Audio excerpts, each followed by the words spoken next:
Vamos falar de Jesus, né? Jesus é bom. E é sempre bom falar dele. Quero que você abra a Bíblia. Mateus 11, 28, versículo 29.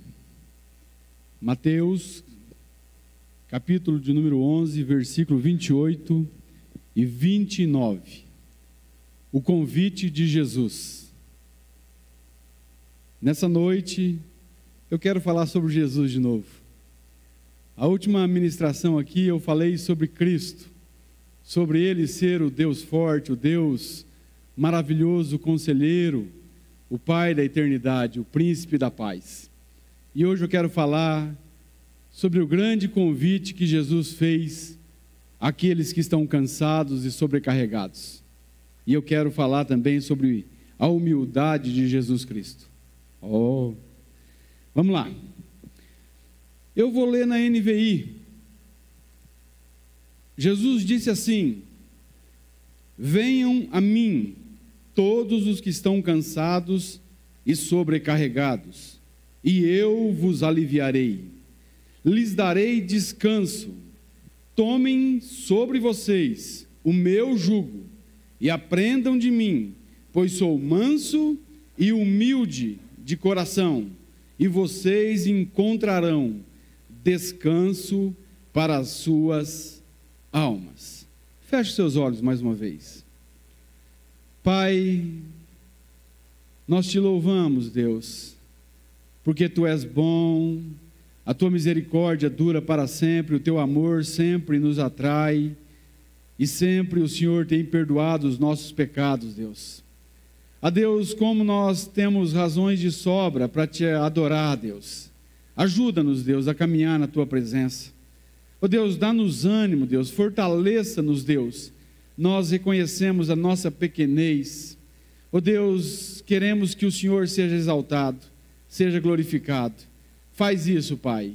Ó Deus, no nome que é sobre todo nome, no nome santo de Jesus. Bem, eu creio que esse convite de Jesus já foi feito a cada um de nós que estamos aqui nessa noite. A minha pergunta é: você já foi a Cristo? É uma pergunta para refletir. Você já foi a Cristo? Entenda que Jesus não está chamando para uma religião. Jesus está chamando para vir a Ele. Você precisa ir a Cristo. Nós aqui tão somente falamos da palavra dEle. É Ele que você precisa buscar. É a Ele que você deve ir. E ir a Cristo é quando você abandona todas as outras fontes possíveis de salvação. E você assegura no teu coração que não há outra saída, não há outra esperança a não ser Jesus Cristo. É Ele que é a única esperança para nós. Nós jamais conseguiremos ir até Deus sem Jesus.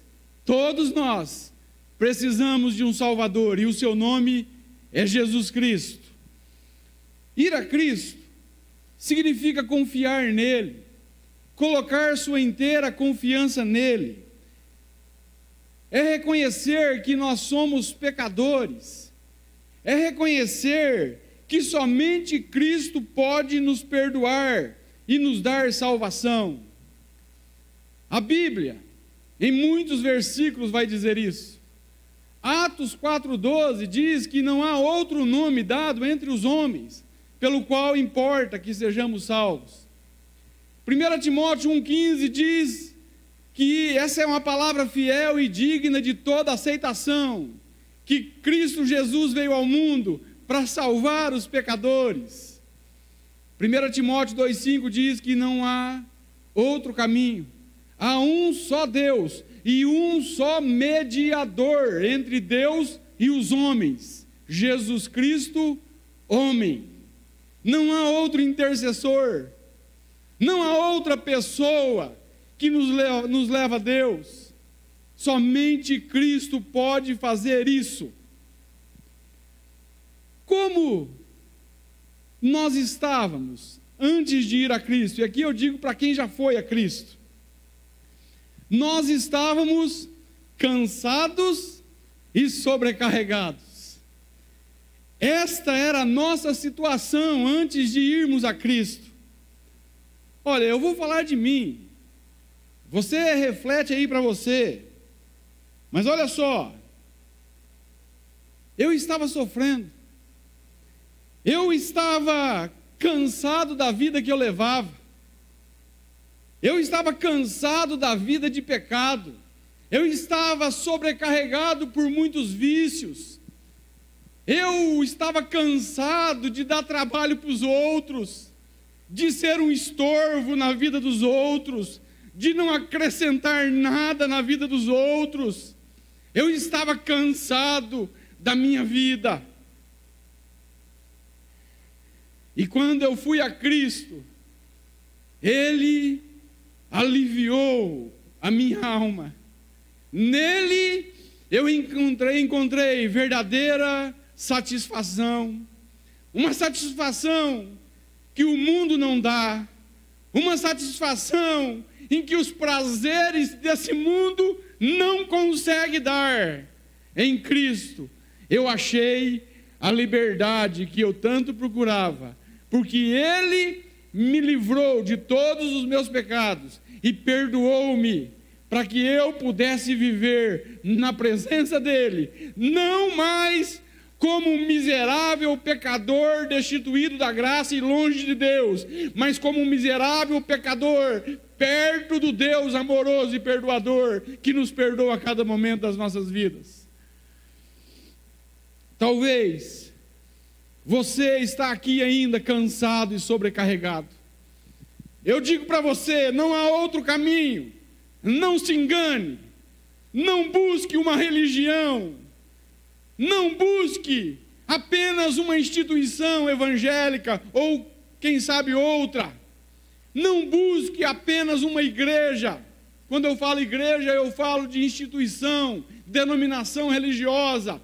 Mas busque o Senhor da igreja, aquele que tem poder para sarar você, aquele que tem poder para te arrancar da onde você se encontra e te colocar para viver na presença dele para sempre. Isso é glorioso.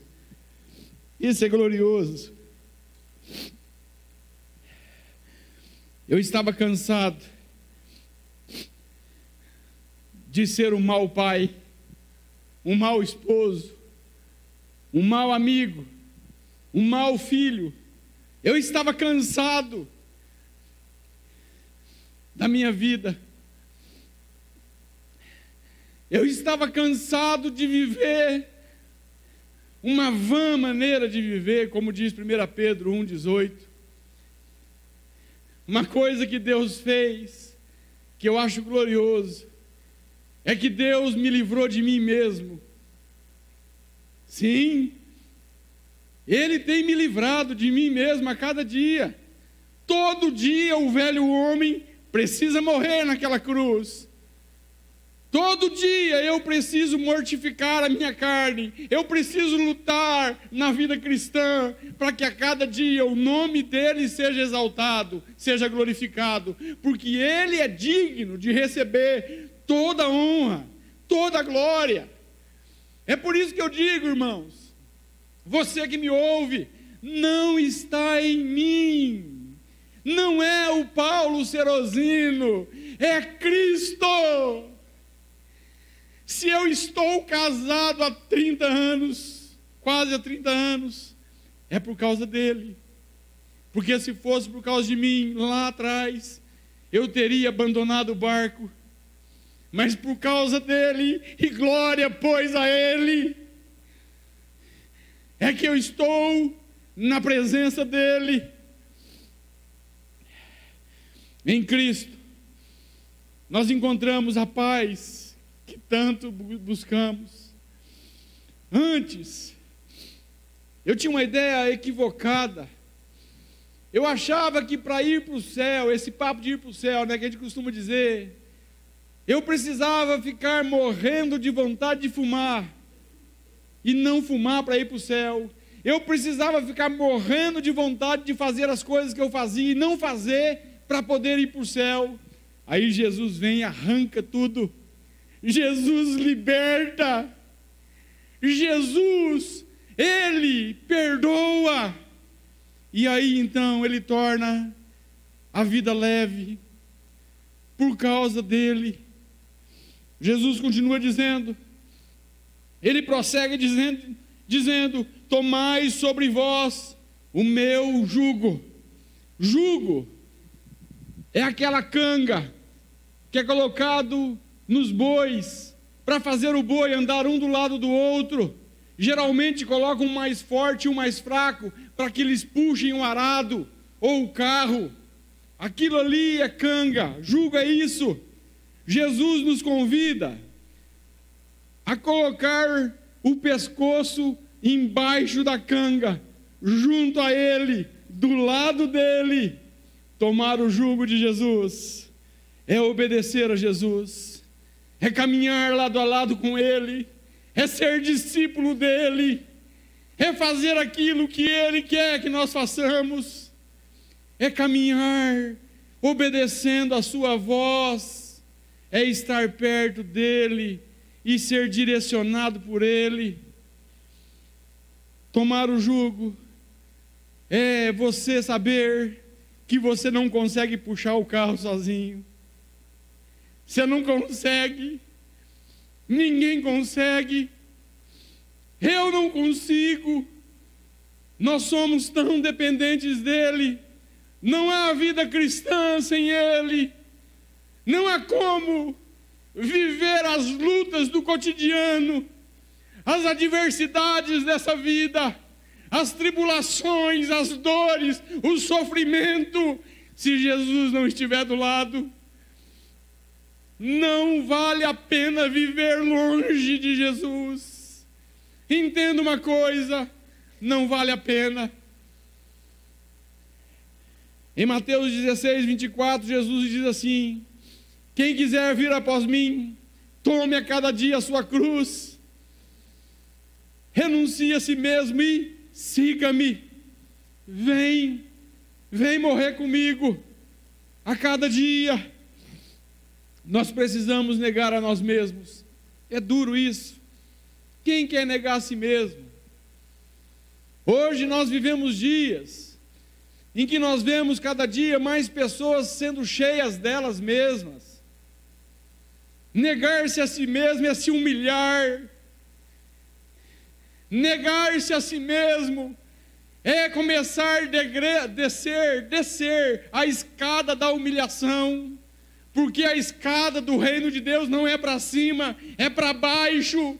A cada dia você desce um degrau. E nós vamos aprender nessa noite que Jesus, Ele percorreu essa escada. Ele que não precisava, desceu a escada da humilhação. Nós precisamos morrer para nós mesmos. Nós precisamos de Jesus. Eu não canso de dizer isso. Em nós mesmos, nós somos um caso perdido. Precisamos nos submeter a Deus. Não há intimidade com Deus sem tomar o jugo de Jesus.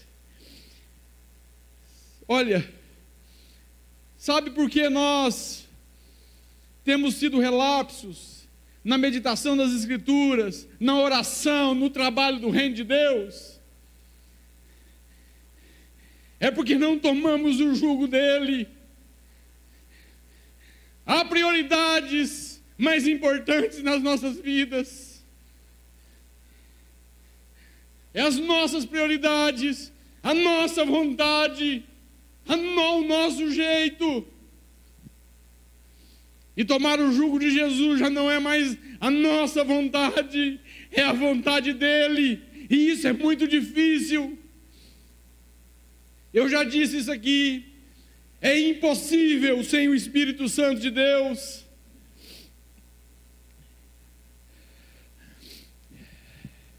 o jugo de Jesus, Ele nos liberta. Que coisa gloriosa! Eu acho que uma das melhores coisas de quando eu estou preparando uma mensagem dessa é o relacionamento que gera, que brota com Deus. Às vezes eu oro e digo: Deus, fala com a tua igreja conforme o Senhor fala comigo. É glorioso isso. Às vezes você não tem o que dizer, às vezes você não tem o que falar, aí vem o Espírito Santo de Deus e traz verdades incontestáveis das Escrituras Sagradas ao teu coração. É Ele que faz isso. Nós somos tão somente portadores de uma mensagem capaz de transformar o ser humano, que é a mensagem das Escrituras Sagradas. Tomar o jugo de Jesus. Ah, que coisa gloriosa! Quanto mais nós somos escravos dele, mais livre nós somos. Isso é glorioso. É um paradoxo. A mente não consegue entender essas coisas às vezes. Como pode ser escravo e pode ser livre? Nele nós somos livres. Quanto mais servo dele você for, mais livre você será. Cristo está do nosso lado. Olha que coisa gloriosa. Ele ajuda a carregar o peso. Ele ajuda a carregar, sabe? Não te deixa sozinho. A carga às vezes é pesada. Sim, é muito pesada. Tem hora que a gente se abala. Tem hora que a gente se entristece. Tem hora que dá vontade de chutar o pau da barraca.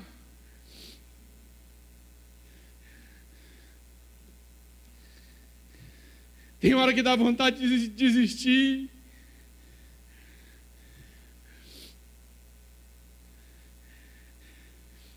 Mas Ele chega ali e diz: estou aqui. Jesus está conosco todos os dias. Ele prometeu: estarei convosco todos os dias até a consumação dos séculos. E Ele está com você, meu irmão, na sua dor, na sua angústia, no teu sofrimento, nas tuas alegrias, na tua vitória, na tua derrota. Ele está perto de você. Não pense que Ele se ausentou. Ele está vendo, Ele sonda o teu coração, Ele sabe o que você vive.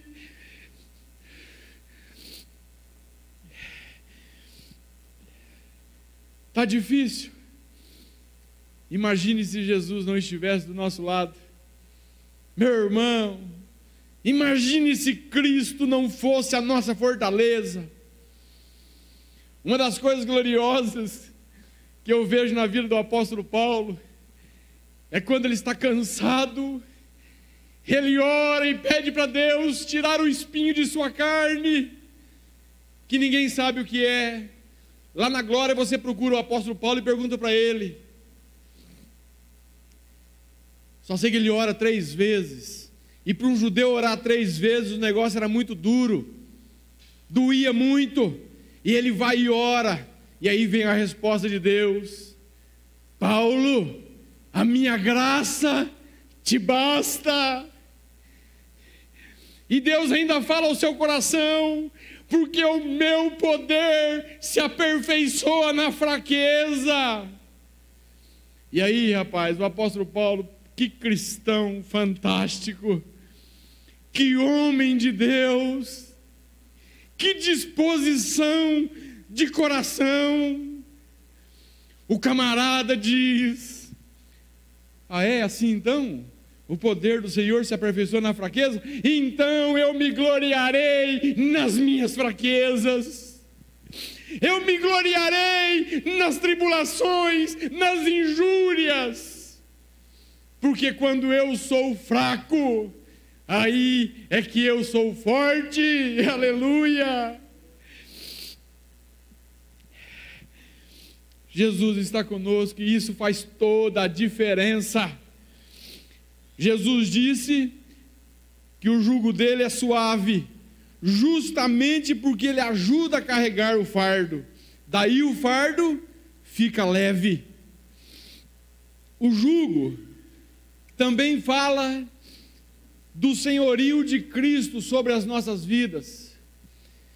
Assim como dois bois trabalham juntos no mesmo jugo, o Senhor Jesus deseja que nós estejamos ligados a Ele no serviço do reino de Deus. Não é para ninguém fazer tudo sozinho, não é para fazer as coisas na vontade da gente, é fazer a vontade dEle, a obra dEle, na vontade dEle e com Ele. Isso é glorioso. Jesus disse: ide por todo mundo, pregai o evangelho a toda criatura, quem crer e for batizado será salvo, quem não crer será condenado. E no versículo 19, atente o que Jesus diz, ele diz assim, o texto vai dizer: depois de ter Jesus falado, ele foi elevado nos céus e assentou-se à direita de Deus. Então os discípulos saíram e pregaram por toda a parte. Olha só, pregaram por toda a parte, e o Senhor cooperava com eles, confirmando a palavra com os sinais que acompanhavam. Que coisa fantástica! Jesus cooperava com eles.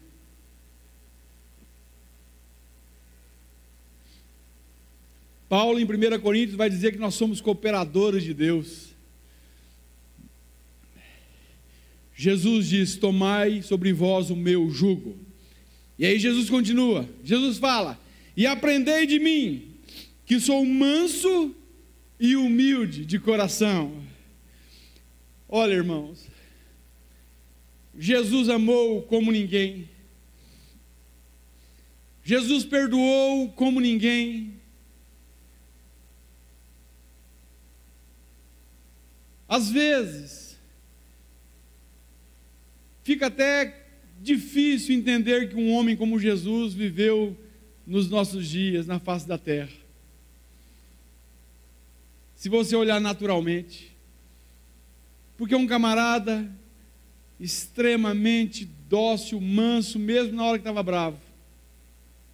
Mas como assim, Paulo? Manso mesmo na hora que estava bravo? Porque mansidão não é o camarada ser frouxo, não é o camarada, sabe, ser manso na questão que não pode mexer com ele, porque ele é todo quietinho. Não, você pode ver que Jesus pegou o relho lá, e desceu nos cambistas, naqueles que estavam fazendo comércio, e Jesus era manso. Ué, Paulo, como assim manso? Sim, manso e humilde de coração. Aprender com Jesus não é somente na teoria, mas é no viver diário, é na prática, é um aprendizado de uma experiência pessoal com Jesus, com Ele, com o seu amor, com a sua graça, com a sua misericórdia. E isso aqui é um processo que é dia após dia, dia após dia. Quanto mais nós aprendemos de Jesus, mais nós desfrutamos dele, mais nós desfrutamos dele. Isso é relacionamento. Isso você tem que entender que é glorioso, que é muito bom poder ter relacionamento com Cristo. Devemos aprender com a mansidão de Cristo. Mansidão é fruto do Espírito. É quando as nossas ações e reações estão sob o controle do Espírito Santo. É o Espírito Santo que está controlando. Jesus, ele diz que é manso, mas ele diz também que ele é, além de manso, Jesus é o quê? É humilde. E eu quero falar um pouco sobre a humildade de Jesus. Dá tempo. Jesus diz assim: venham a mim, todos vós que estáis cansados e sobrecarregados, e eu vos aliviarei. Tomai sobre vós o meu jugo e aprendei de mim, que sou manso e humilde. Jesus, com as suas atitudes, ele provou que era humilde. Não pense que Jesus estava falando da humildade dele, sabe, para se mostrar. Não, não era isso. Jesus não precisaria se mostrar para ninguém. Jesus era o que era. Ele nunca precisou provar nada para ninguém, mas ele era humilde. Ninguém como Jesus foi tão humilde como ele. Olha só, Jesus, ele se esvaziou. Filipenses 2:5 vai dizer isso. Tende em vós os mesmos sentimentos que houve também em Cristo Jesus, que não teve por usurpação ser igual a Deus, mas aniquilou-se a si mesmo, tomando a forma de homem, e como servo, ele foi obediente até a morte, e morte de cruz. Ele se esvaziou, ele desceu a escada da humilhação. E eu quero falar sobre algumas coisas aqui, sobre algumas das atitudes dele, que mostram a sua humildade. Primeira, ele deixou a glória celestial. Olha só, a primeira atitude de Cristo começa na eternidade. A nossa mente não consegue captar isso, é demais para a nossa mente. A Bíblia vai dizer que o Cordeiro de Deus morreu antes da fundação do mundo. Antes da fundação do mundo. Antes que houvesse luz, houve cruz. É demais. A nossa mente não consegue captar isso. Glória nos fala de perfeição. Glória nos fala de exaltação. Glória nos fala de beleza, de esplendor, de majestade. A glória celestial é um lugar de pleno gozo. Não há morte, não há dor, não há sofrimento, não há cemitérios, não há violência. Jesus, ele deixa a sua glória para vir a esse mundo mau. Agora pense comigo, Jesus deixa essa glória voluntariamente para vir ao mundo viver dias de vergonha e dor. Afastado da beleza de sua glória, o profeta Isaías diz que ele foi achado sem aparência e sem formosura. De uma das suas últimas orações, em João 17:5, Jesus mostra o anseio de voltar para a sua glória. Ele diz: Pai, glorifica-me a mim junto a ti, com aquela glória que eu tinha contigo antes que o mundo existisse. Ele se esvazia por si só, por amor, por tornar um representante humano, o nosso representante. Deixar a glória é uma grande perda, humanamente falando. Os homens que buscam glória em Cristo, eles acham um exemplo totalmente oposto. Comparando, só para você ter ideia, comparando Cristo na sua glória com Adão na glória do Éden, do paraíso, só para você ter uma ideia, eu fiz algumas anotações aqui. Cristo, ele abdica do direito de sua glória. Adão perde o direito da glória por causa da desobediência. Cristo deixa a glória para fazer a vontade do Pai. Adão é expulso do paraíso por fazer a própria vontade. Cristo deixa a glória para a glória de Deus. Adão deixa a glória por glória humana. Cristo deixa a glória por humildade. Adão deixa o paraíso por vaidade. Cristo veio para salvar. Adão fez todo mundo pecar.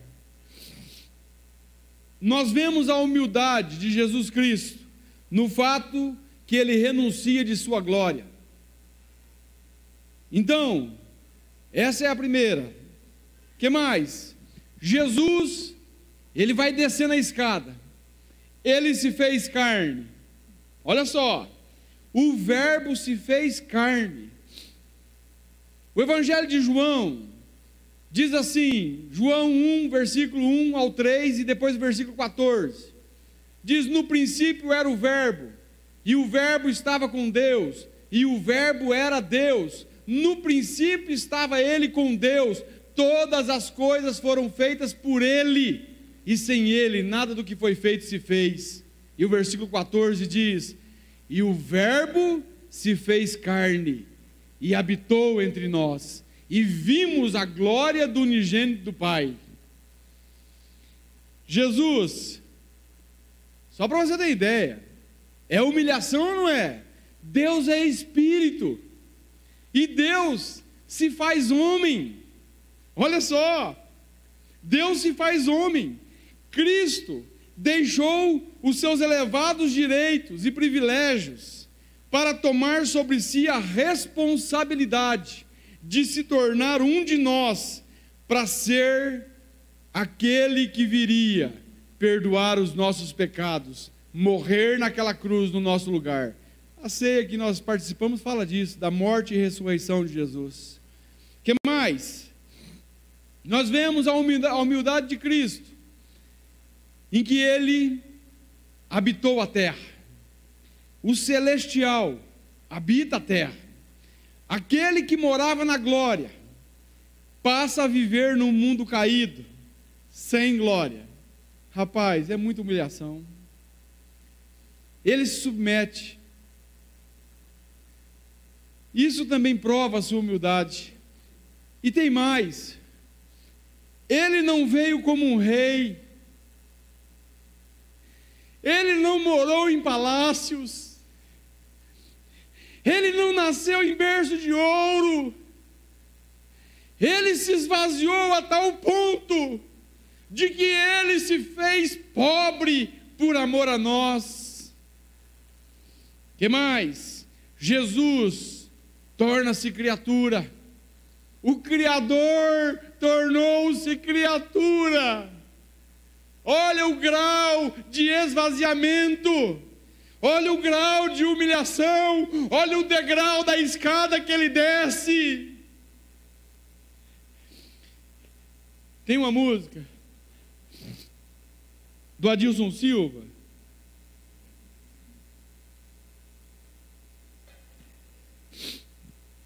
que diz assim,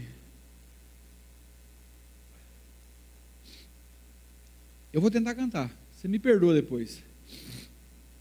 Diz assim, ó: quando foram criados os anjos, lá estava eu, ajudei a criar cada estrela e por nome a chamei. Eu estava naquele momento das primeiras águas, e o homem no jardim do Éden eu também formei. Contemplei lá do alto o engano e vi sua queda, quando a morte entrou nessa terra pela maldição. Eu tornei-me semente humana, de uma mulher eu nasci, numa cruz eu trouxe salvação, e por ti eu morri. Alfa e ômega, eu sou o princípio e o fim. Todas as coisas que existem não existiriam não fosse por mim. Antes que houvesse céu, antes que houvesse luz, eu estava com Deus no princípio, meu nome é Jesus.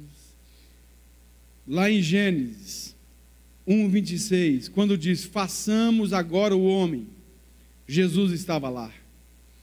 Aqui nós vemos a humildade de Jesus. O Criador torna-se criatura. O que mais? Ele se sujeitou ao tempo. Para analisar isso. É igual eu digo, a nossa mente não consegue mensurar isso, medir isso. Por quê? Nós estamos presos ao tempo. Deus não está preso ao tempo. Deus criou o tempo. Para Deus, é um eterno agora. Deus olha aqui e vê a criação do mundo. E Deus olha aqui e vê todo mundo na glória. Pronto. Será que a nossa mente consegue captar isso? Jamais. Nós somos finitos. Nós somos limitados. Agora para analisar. O eterno se sujeita ao tempo. Ele que criou o tempo, ele se submete e ele entra no tempo. Cristo, o eterno, ele se torna um de nós. E aqui ele tem começo e fim de dias.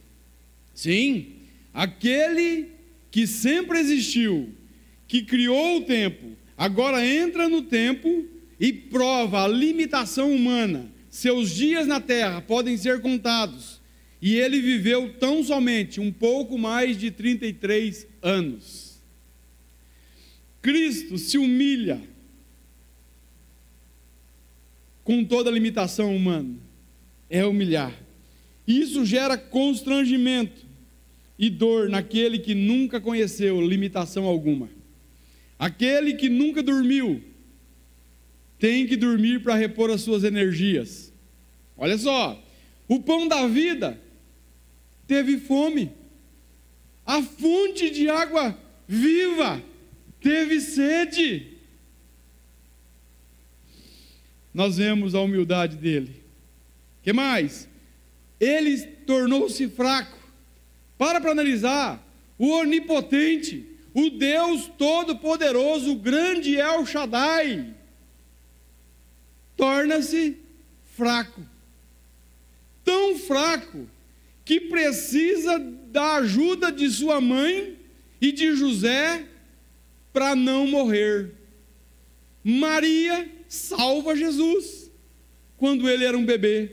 A mulher que depois receberia de Cristo a sua salvação, naquele momento que ele era um bebê, salva a vida dele. Não é, às vezes, muito para a cabeça da gente?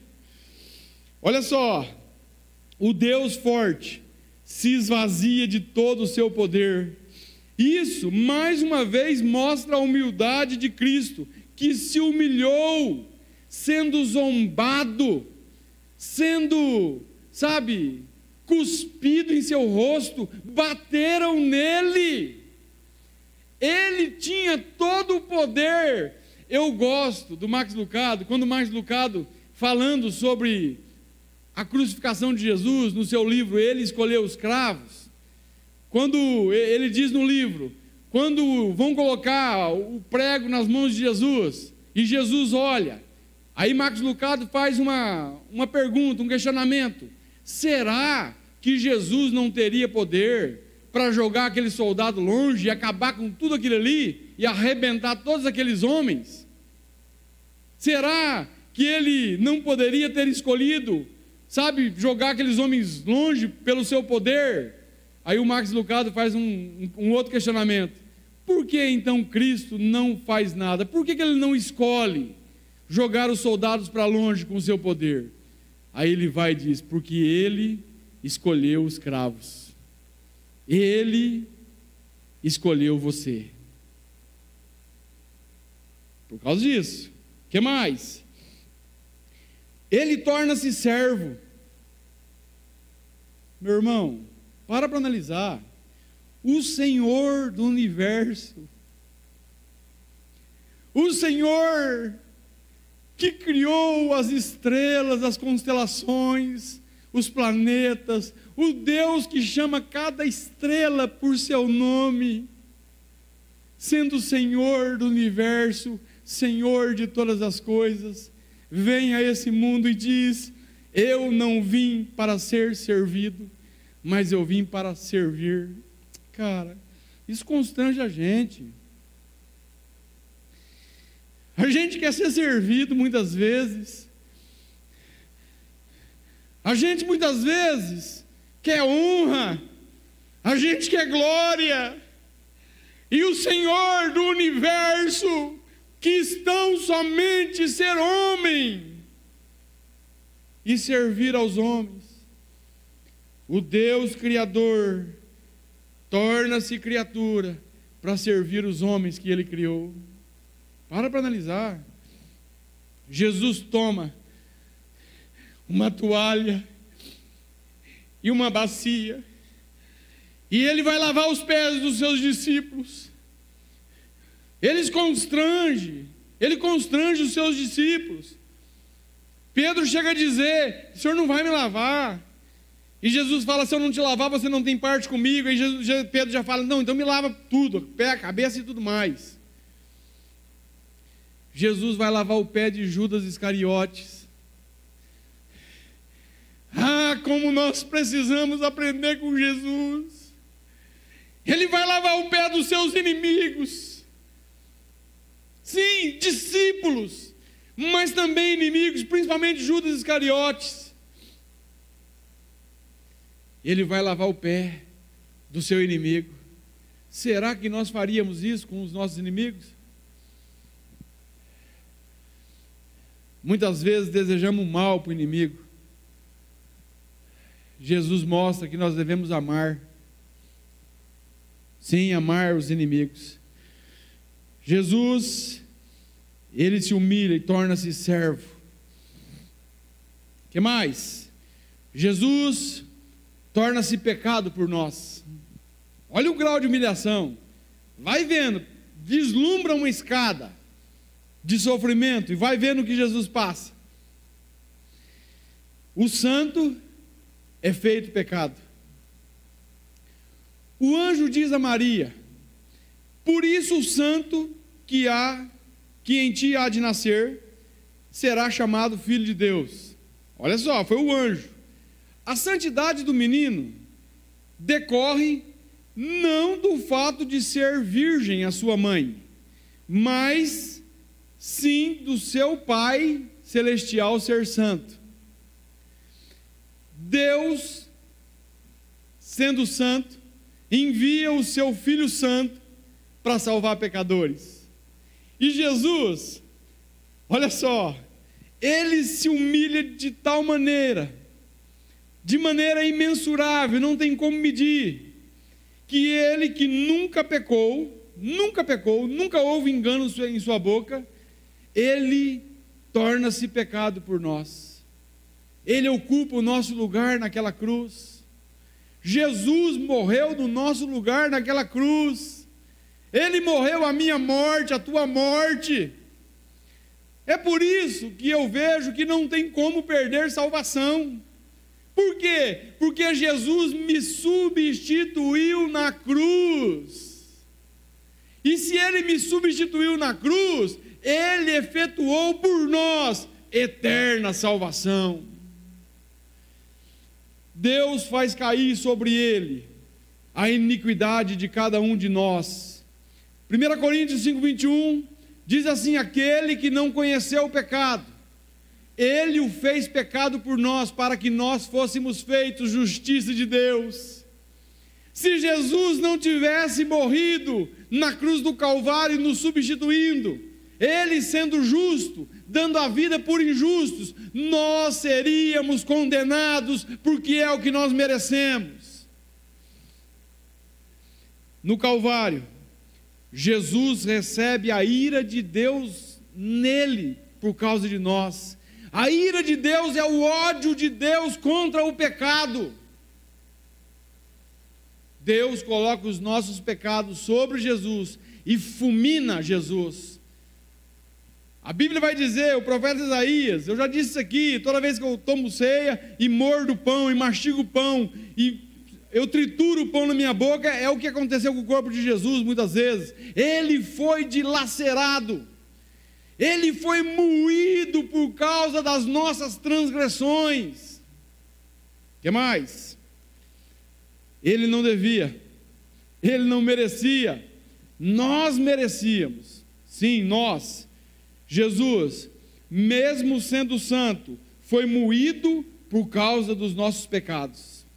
Os homens que ele criou bateram nele, cuspiram nele, trataram-no como um bandido, um malfeitor. Ele que nunca errou. Irmãos, eu lembro quando eu estava lá no Projeto Restauração assistindo o filme do Mel Gibson, Paixão de Cristo, quando Simão Cirineu é obrigado a carregar a cruz de Jesus no filme, ele diz assim para o soldado: olha, vocês estão vendo que eu, um inocente, estou carregando a cruz de um condenado. Eu parei o filme na hora e disse: opa, muito pelo contrário. Jesus inocente, o camarada culpado. É totalmente o inverso. Nós erramos, nós falhamos, nós pecamos. Jesus não. Não há como enquadrar Jesus em nenhum malefício. Ele é santo, santo, santo. O que mais? Ele tornou-se réu. O juiz é julgado como réu. Os advogados aqui, imagina, catar um juiz lá e sentenciar ele no lugar de um bandido. O Pai, o próprio Jesus diz isso: o Pai a ninguém julga, mas deu ao Filho todo o juízo. João 5,22. Escrevendo a Timóteo, Paulo diz assim: conjuro-te diante de Deus e de Cristo Jesus, que há de julgar os vivos e os mortos na sua vinda e no seu reino. 2 Timóteo 4,1. Que mais? Em Atos 17:31 está escrito assim: Deus determinou um dia em que há de julgar o mundo com justiça, por meio do homem que designou, e deu prova disso a todos, ressuscitando-o dentre os mortos. Jesus é o justo juiz, porém, aqui na terra, foi julgado como um réu, foi condenado e executado, e torturado como um bandido.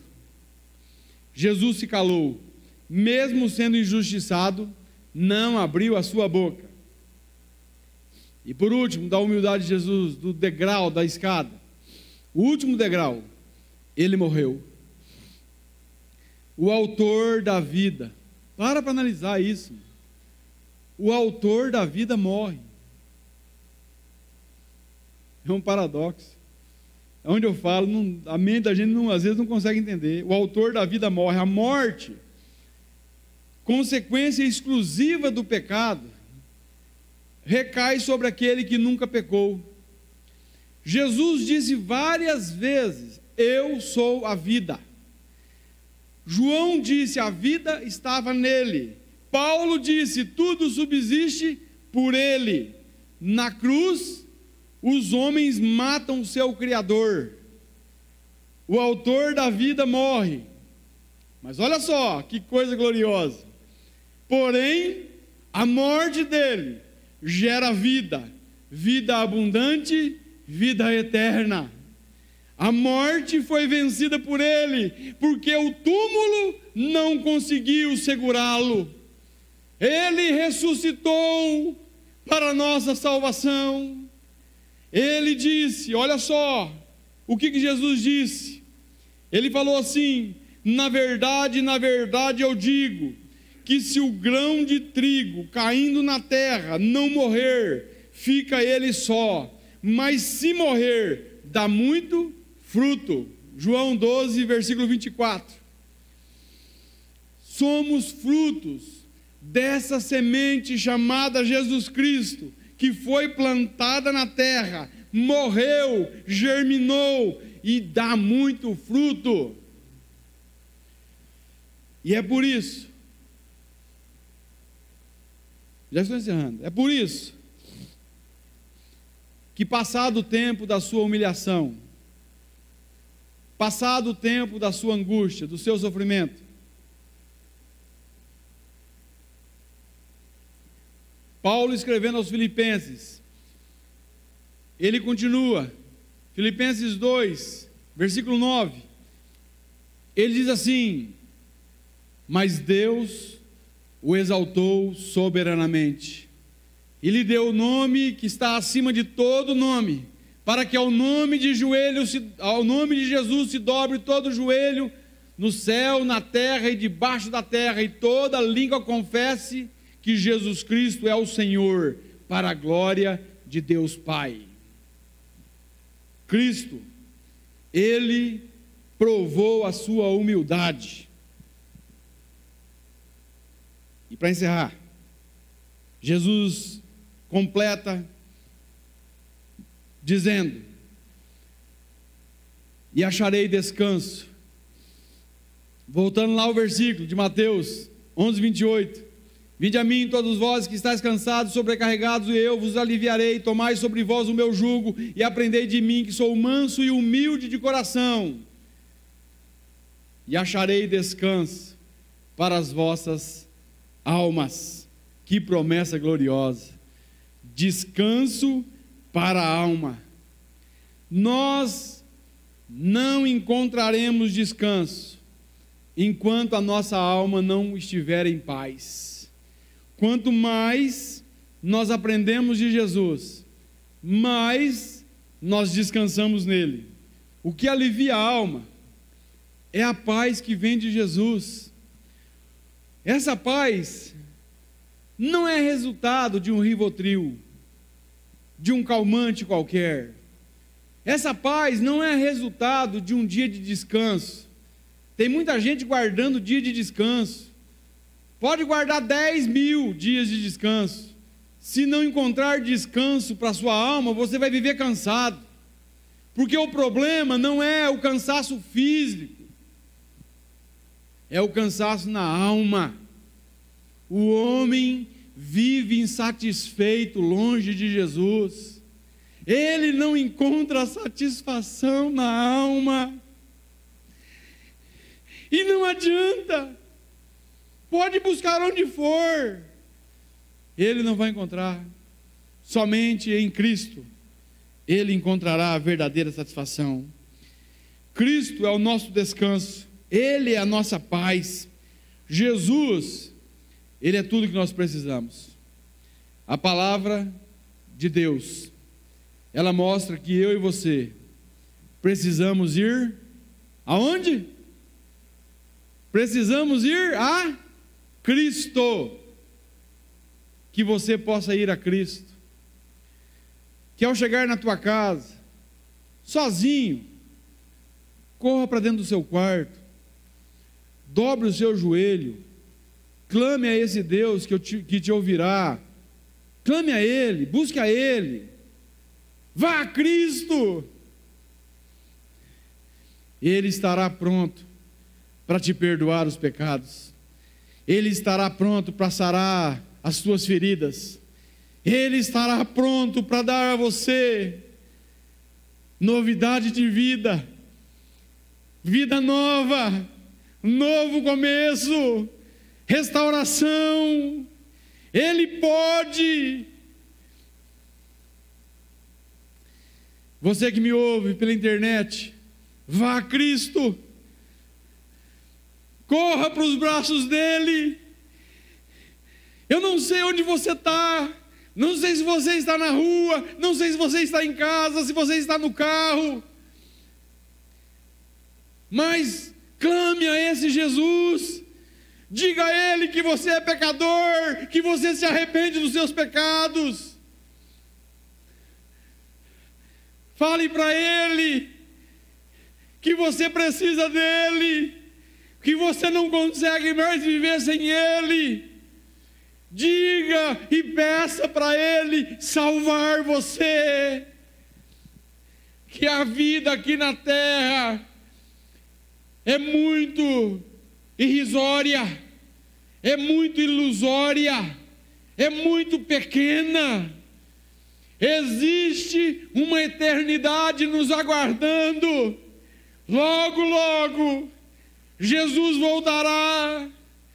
e nós então compareceremos junto a Ele, e aqueles que creem nele, fizeram uma aliança de vida eterna com Ele, foram a Ele arrependidos, dizendo: eu me arrependo dos meus pecados, e eu quero o Senhor para ser Senhor da minha vida, faz o que o Senhor quiser da minha vida.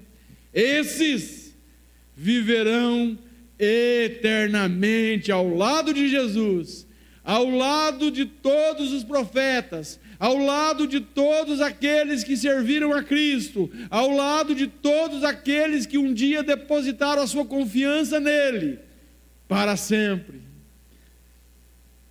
E aqueles que não fizerem isso, perecerão. É duro falar isso, mas serão condenados. Eu quero orar. Eu quero que vocês coloquem em pé.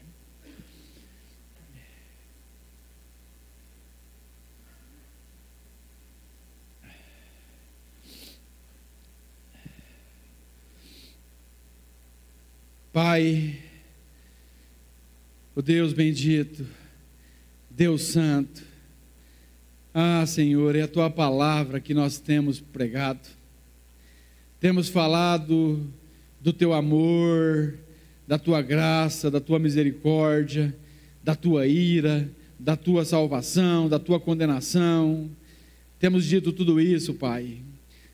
Somente o Espírito Santo pode convencer o homem de seu pecado, da justiça e do juízo. O desejo do nosso coração, Deus, é que o Senhor abra os olhos, Pai, daqueles que não creem, que o Senhor alcance corações nessa noite aqui, Senhor, onde nós estamos, mas que o Senhor alcance vidas também pela internet, que pessoas se rendam, Pai, ao Senhor por meio de seu Filho bendito, Jesus Cristo. Pai, nós somos gratos a tudo quanto o Senhor tem feito por nós. Não há como, Pai, palavras não conseguem expressar a nossa gratidão. Às vezes a vida torna-se pesada, às vezes a vida torna-se um fardo, mas no Senhor, Deus, com o Senhor ao nosso lado, nos ajudando a carregar, Deus, o fardo, isso torna-se leve. Nós temos paz acima de tudo. Pai Santo, que o Senhor conduza o Teu povo, Deus, a cada dia a Tua presença, que nós possamos ter intimidade com o Senhor, que o Senhor abençoe, Pai, a cada um daqueles que estão aqui nessa noite, que o Senhor abençoe pastor Itamar, sua família, Ellen, Lucas, Deus, que o Senhor dê graça a eles, que o Senhor abençoe também, conforme nós já oramos aqui, Deus, o Juliano, onde quer que ele esteja, Deus, conduza a vida dele de glória em glória, de brilho em brilho, de graça em graça. Usa, Senhor, a vida dele, onde ele colocar a planta dos seus pés. Nós nos entristecemos às vezes, Pai, por não ter o nosso irmão aqui, mas o Senhor sabe de todas as coisas, e que o Senhor o abençoe sobremaneira, Pai. Pai Santo, obrigado, Pai, porque acima de todas as coisas nós podemos louvar ao Senhor, nós podemos tributar ao Senhor toda a honra e toda a glória. Tu és o nosso Deus, um Deus que a cada dia não nos deixa, Senhor, sem a Tua presença, mas o Senhor vai conosco, o Senhor está conosco, e que o Senhor, Deus, vá com cada um, esteja com cada um, com cada família aqui presente e representada. Abençoa cada um da internet também, que nós não conhecemos, mas que o Senhor conhece. Faz a obra na vida deles também, Senhor, no nome que é sobre todo o nome, no nome santo de Jesus.